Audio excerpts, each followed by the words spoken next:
Oke, di sini saya akan melanjutkan tentang materi yang sebelumnya sudah saya jelaskan. Karena tadi di Zoom tidak bisa lama ya waktunya, ini saya akan menjelaskan tentang faktor produksi dan fungsi produksi. Untuk faktor produksi dibagi menjadi dua, yaitu faktor produksi alam dan faktor produksi tenaga kerja dibagi menjadi tiga, yaitu tenaga kerja terdidik, tenaga kerja terampil, dan tenaga kerja kantor. Apa sih faktor produksi? Faktor produksi merupakan semua unsur yang menopang usaha dalam memperbesar nilai barang atau jasa, dinamakan sebagai faktor produksi. Untuk faktor-faktor produksi tersendiri, yang pertama adalah faktor produksi alam. Faktor produksi alam merupakan semua yang tersedia di dalam alam dan dapat dipakai dalam proses produksi. Contohnya seperti faktor produksi alam yaitu tanah, air, udara, sinar matahari, flora dan fauna, serta barang-barang tambang lainnya. Yang kedua adalah faktor produksi dari tenaga kerja, yaitu ada 3 ya. Yang pertama, tenaga kerja terdidik. Apa sih tenaga kerja terdidik? Tenaga kerja pendidik adalah tenaga kerja yang membutuhkan pendidikan formal, seperti dokter, arsitek, guru, teknisi komputer, dan lain sebagainya. Yang kedua adalah faktor produksi dari segi faktor produksi tenaga kerja, yaitu tenaga kerja terampil. Apa sih tenaga kerja terampil? Tenaga kerja terampil merupakan tenaga kerja yang mempunyai pengalaman dan keahlian tertentu. Contohnya seperti sopir, penjahit, montir, dan lain sebagainya. Yang ketiga ada tenaga kerja kasar. Apa yang dimaksud dengan tenaga kerja kasar? Tenaga kerja kasar merupakan tenaga kerja yang tidak memerlukan pendidikan atau pengalaman khusus atau pelatihan secara khusus. Contohnya seperti tukang kebun, tukang beca, tukang cuci, dan lain sebagainya.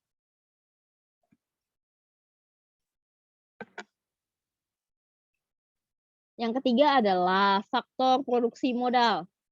Apa itu faktor produksi modal? Faktor produksi modal adalah sebuah jenis barang yang dibuat untuk menunjang kegiatan produksi barang-barang lainnya, termasuk yang menghasilkan jasa dan modal uang atau money capital yang tersedia di perusahaan untuk membeli mesin-mesin serta faktor-faktor produksi.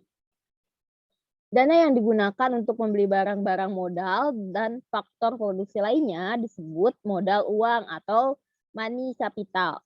Barang-barang modal atau real capital goods merupakan modal dalam faktor produksi, yaitu setiap barang yang digunakan dalam kegiatan produksi untuk menghasilkan barang dan jasa lainnya.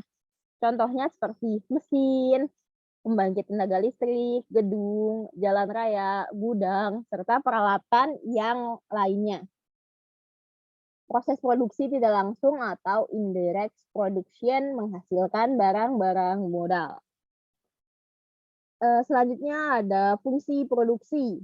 Fungsi produksi ini merupakan hubungan teknik antara faktor produksi. Sebentar ya.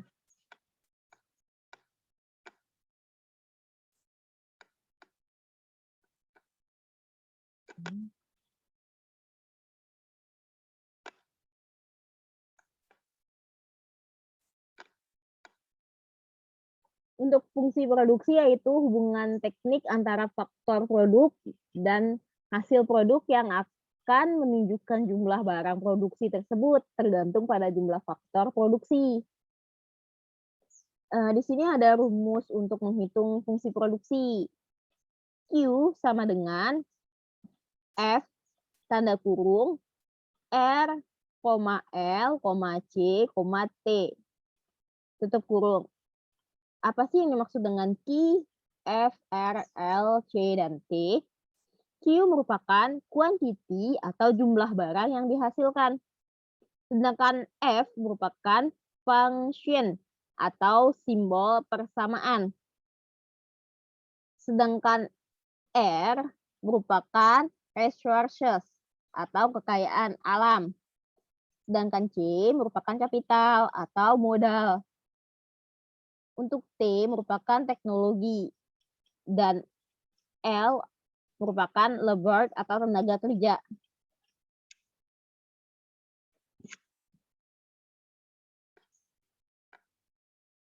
Di slide selanjutnya.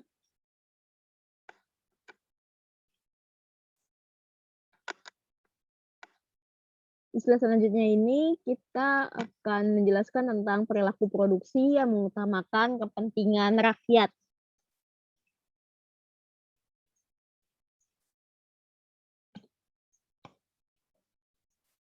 Motif utama sektor produksi ingin memproduksi barang dan jasa, merupakan memperoleh laba. Untuk menciptakan perilaku produksi yang mengutamakan kepentingan masyarakat, tentunya perusahaan selaku produsen haruslah menanamkan hal-hal sebagai berikut. Yang pertama ada memberikan keuntungan bagi stakeholder. Yang kedua ada memberikan sumbangan sosial. Yang ketiga adalah menumbuhkan rasa saling percaya. Yang keempat ada menghormati aturan. Yang kelima ada sikap hormat terhadap lingkungan alam. Dan yang keenam adalah menghindari operasi-operasi tidak etis. Di slide selanjutnya ada hukum hasil lebih yang semakin menurun atau the law of diminishing return.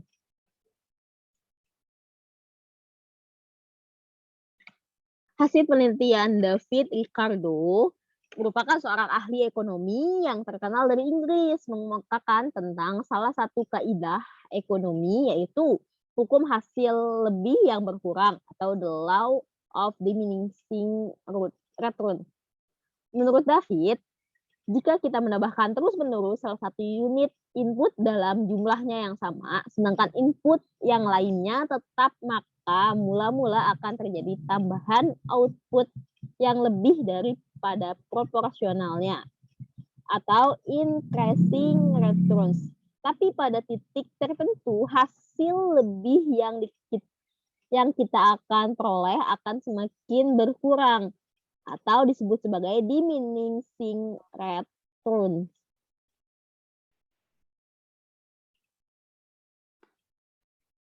Oke, masuk ke slide selanjutnya ya.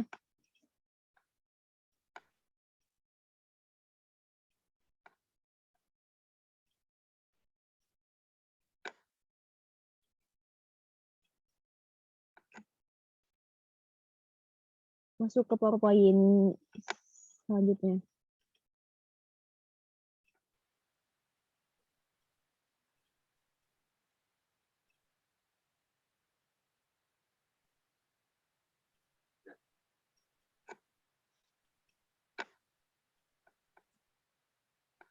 Selanjutnya adalah tentang peran pelaku ekonomi dalam kegiatan ekonomi.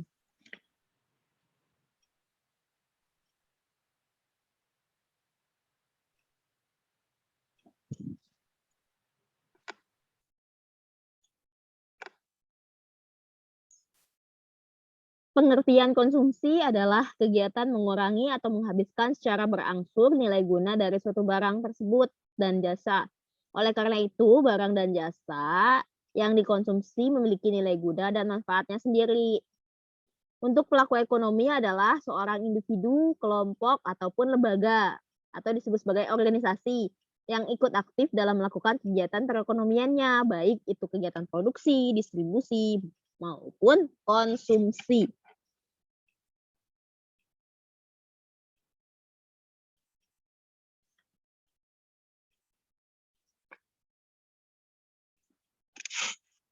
Untuk nilai barang sama dengan tinggi rendahnya kualitas barang.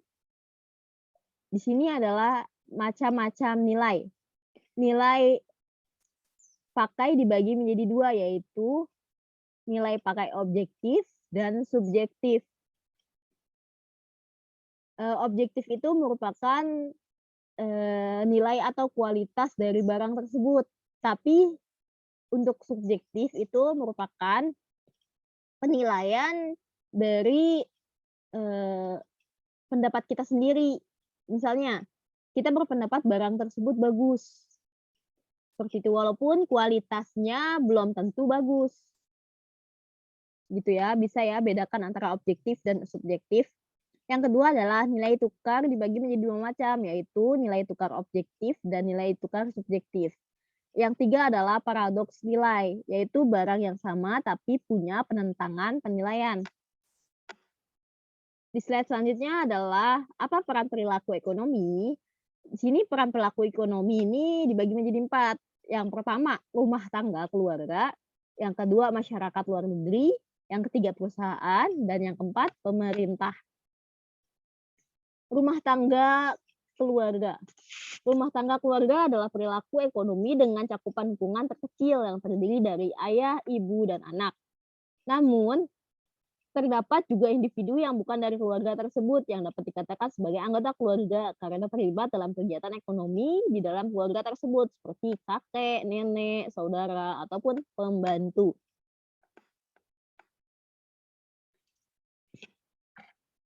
Di sini rumah tangga keluarga.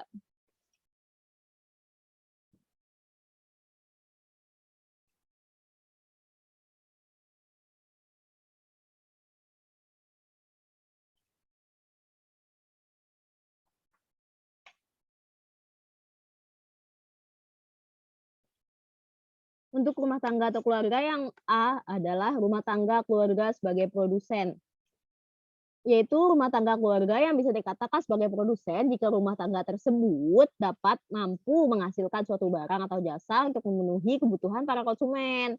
Dalam menghasilkan suatu hasil produksi tersebut, rumah tangga keluarga sebagai pelaku kegiatan produksi atau produsen mempunyai beberapa faktor produksi, yaitu seperti tenaga kerja, modal, keahlian, tanah, dan bangunan yang bisa untuk dimanfaatkan dalam melakukan kegiatan produksi. Yang kedua adalah jenis rumah tangga keluarga sebagai distributor, yaitu dalam peranannya sebagai distributor, rumah tangga tersebut dapat melakukan suatu kegiatan yang berkaitan dengan peranannya sebagai distributor, yaitu dengan menjual hasil-hasil produksi dari kegiatan produksi seperti membuka usaha toko, warung, menjadi agen, menjadi pedagang, dan lain sebagainya. Tujuannya adalah dari melakukan kegiatan produksi tersebut juga merupakan untuk memperoleh penghasilan atau pendapatan berupa uang. Di sini ada rumah tangga jenis sebagai konsumen. Jenis rumah tangga keluarga sebagai konsumen. Rumah tangga keluarga sebagai konsumen tanpa melakukan kegiatan konsumsi, anggota keluarga tidak akan bisa hidup karena segala kebutuhan tidak bisa dipenuhi. Setiap perilaku ekonomi, khususnya rumah tangga keluarga, melakukan kegiatan konsumsi yang berasal dari penghasilan atau pendapatan yang mereka peroleh. Faktor-faktor yang mempengaruhi banyak sedikitnya konsumsi dalam rumah tangga keluarga adalah jumlah anggota keluarga, jumlah pendapatan dalam keluarga, harga barang atau jasa yang dibutuhkan, dan status sosial ekonomi keluarga. Yang kedua adalah masyarakat.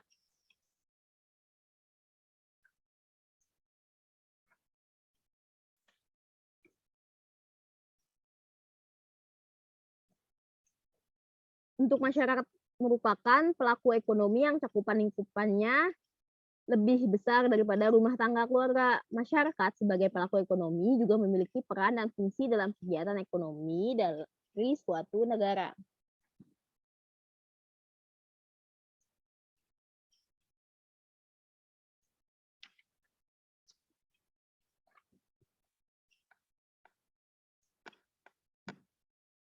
Untuk masyarakat di sini ada beberapa jenisnya ya. Jenis masyarakat sebagai produsen, yaitu sebagai produsen masyarakat merupakan anggota kelompok yang dapat menghasilkan barang atau jasa melalui kegiatan produksi dengan tujuan untuk memperoleh keuntungan laba berupa penghasilan atau pendapatan. Kegiatan yang dapat masyarakat lakukan sebagai pelaku ekonomi dalam bidang produsen adalah dengan melakukan suatu kegiatan usaha, misalnya mendirikan usaha kecil atau UKM, usaha kecil menengah. Dalam hal ini bisa berupa membuat kerajinan tangan, membuat usaha secara berkelompok, seperti usaha ternak, dan lain sebagainya. Mendirikan usaha pertanian, dan usaha ekonomi ini masih dalam ruang lingkup yang belum besar atau sedang. Yang kedua ini adalah jenis masyarakat, yaitu adalah jenis masyarakat sebagai distributor. Peran masyarakat sebagai pelaku ekonomi dalam bidang distributor ini dapat terwujud apabila masyarakat tersebut mau bertindak sebagai penyalur hasil produksi atau distributor dari produsen ke konsumen. Peran itu dapat dilakukan dengan cara menjual hasil-hasil produksi melalui kegiatan perdagangan dan menjadi agen.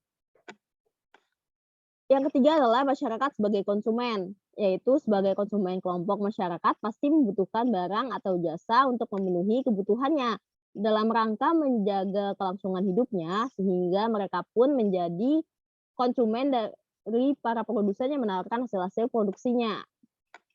Ya, bisa kalian baca ya untuk seterusnya.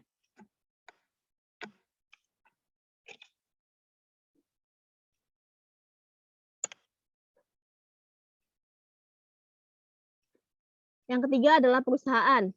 Perusahaan adalah suatu lembaga atau badan usaha yang menjalankan suatu kegiatan ekonomi untuk menghasilkan suatu produk barang atau jasa dengan tujuan utamanya untuk memperoleh keuntungan atau laba. Perusahaan sebagai pelaku ekonomi mempunyai peran yang sangat besar dalam aktivitas perekonomian di suatu negara.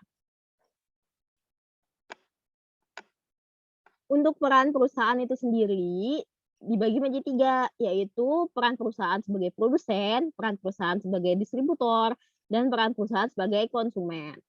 Untuk peran perusahaan sebagai produsen, yaitu adalah sebagai pengatur ekonomi pemerintah, tentu memiliki peran yang strategis dan penting dalam menjalankan fungsi atau peranannya.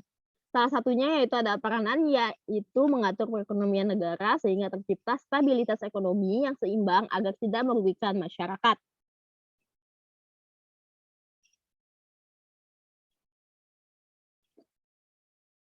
Yang B adalah perusahaan sebagai distributor.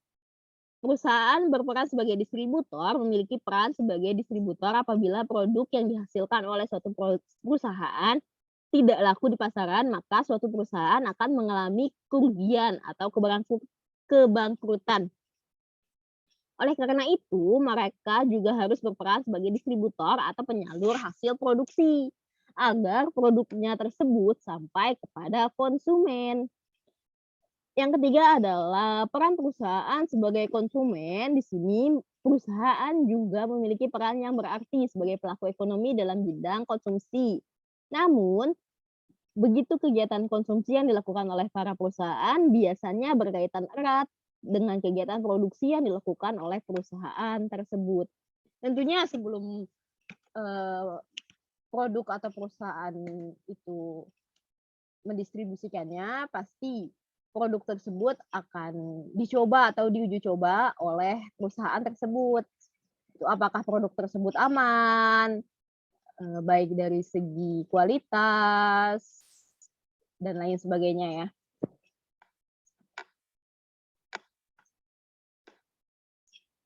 Selanjutnya adalah pemerintah atau negara. Pemerintah memiliki tugas yang kompleks dalam melaksanakan fungsinya. Dalam suatu negara, pemerintah juga memiliki tugas yang tidak sedikit di dalam bidang ekonomi. Tugas pemerintah dalam bidang ekonomi yaitu meliputi sebagai pengatur ekonomi, yang di dalamnya termasuk sebagai pengawas atau pembuat kebijakan dalam suatu negara maupun sebagai pelaku kegiatan perekonomian tersebut. Di sini ada 3 jenis juga pemerintah, 3 jenis peran pemerintah dalam pelaku ekonomi. Yang pertama adalah peran pemerintah sebagai pengatur ekonomi. Sebagai pengatur ekonomi, pemerintah tentu memiliki peran yang sangat strategis dan penting dalam menjalankan fungsinya, yaitu adalah salah satu perannya mengatur perekonomian negara sehingga tercipta stabilitas ekonomi yang seimbang agar tidak merugikan masyarakat. Yang kedua adalah peran pemerintah sebagai produsen. Segala kegiatan produksi pemerintah ini dilakukan dengan tujuan utama adalah dalam rangka untuk mencapai pembangunan nasional, yaitu meningkatkan kesejahteraan rakyat, bidang produksi yang menjadi lahan usaha produksi BUMN maupun BUMD. Ini adalah bidang produksi yang menyangkut dengan menguasai hajat hidup orang banyak, dan bidang produksi yang kurang diminati oleh pihak swasta dan koperasi. Yang ketiga adalah peran pemerintah sebagai distributor. Sebagai pelaku ekonomi, pemerintah juga ikut berperan andil dalam bidang distributor. Dalam bidang distributor ini, pemerintah berperan atau berfungsi sebagai eksekutor dalam penyaluran sesuatu atau dalam penyaluran barang tersebut, baik itu barang atau jasa, dari daerah yang jumlahnya berlebihan kepada suatu wilayah yang sedang kekurangan agar dapat terwujud kesejahteraan masyarakat secara merata.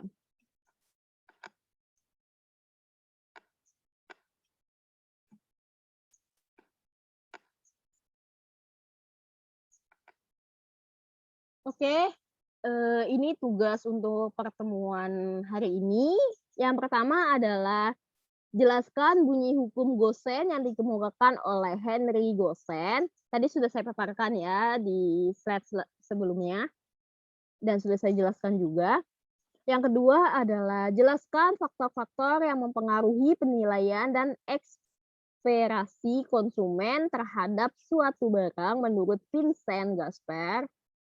Tadi juga sudah saya jelaskan, mengapa faktor produksi sangat penting dalam melakukan kegiatan produksi barang dan jasa.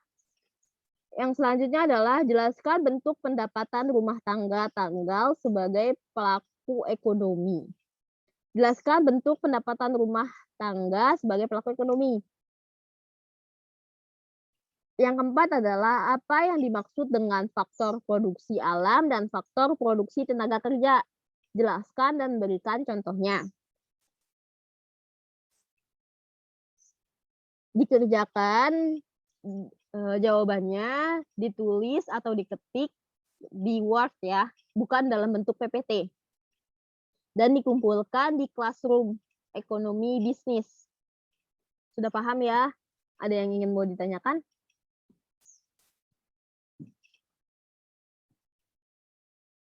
Ada yang mau ditanyakan? Ibu, soalnya juga ditulis. Soalnya jika kalian ingin menulisnya juga tidak apa-apa, tapi jika kalian tidak ingin menulis soalnya juga tidak apa-apa. Jadi cukup jawabannya saja yang diketik di Word. Tapi kalau kalian mau mengetik soalnya juga tidak apa-apa. Seperti itu ya. Oke, sekian penjelasan mata pelajaran tentang ekonomi bisnis. Lebih dan kurangnya mohon dimaafkan. Wabillahi taufiq wal hidayah. Wassalamualaikum warahmatullahi wabarakatuh. Waalaikumsalam warahmatullahi wabarakatuh.